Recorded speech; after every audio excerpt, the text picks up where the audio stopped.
யார் அந்த குழந்தையை படைச்சதுங்கிற அந்த ரப்பனுடைய தொடர்பே இல்லாம உருவாகி வந்திருக்கக்கூடிய குழந்தை, அதுக்கு புகட்டு இருக்கக்கூடிய அறிவு எப்படி ஹலாலா இருக்கும்?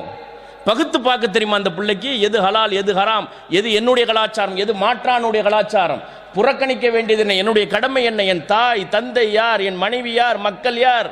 ஒன்றும் கிடையாது. என்ன விளைவு? சென்னையில் இருக்கக்கூடிய குடும்பவியல் நீதிமன்றத்தில் போய் பார்த்தீங்கன்னா தெரியும். பொண்ணும் பெருசாக படிச்சிருக்கு, பையனும் ரொம்ப பெருசாக படிச்சிருக்கிறாங்க. ஆகா ஓஹோன்னு கல்யாணம் நடந்துச்சு. கடைசியில் 3 மாசத்துல டமால் டுமில் தான் ஆகிப்போச்சு. பட்டங்கள் இருக்கிறது, பக்குவம் இருக்கிறதா? ஸ்கூலை தொடங்கு, காலேஜ் தொடங்கு, இஸ்லாத்தின் அடிப்படையில் சிந்திக்கவை, இஸ்லாமிய கண் கொண்டு இந்த உலகத்தினுடைய எல்லாவற்றையும் பார். இளம் பருவத்திலிருந்தே கற்றுக் கொடுக்கணும். 18 வயசுல தொழுவ போண்டா போக மாட்டான். 4 வயசு 5 வயசுலேயே பல்லு வளர்க்குற மாதிரி, டாய்லெட் போகிற மாதிரி, ட்ரெஸ்ஸு போகிற மாதிரி, உன் வாழ்வினுடைய அங்கம் என்ன? பள்ளிவாசலுக்கு போகணும், தொழுகணும், மரியாதை செலுத்தணும், கண்ணியப்படுது. இதெல்லாம் வாழ்வினுடைய அங்கமாக வரணும். இது எங்கேருந்து உருவாக்கப்பட்டுச்சு? From schools.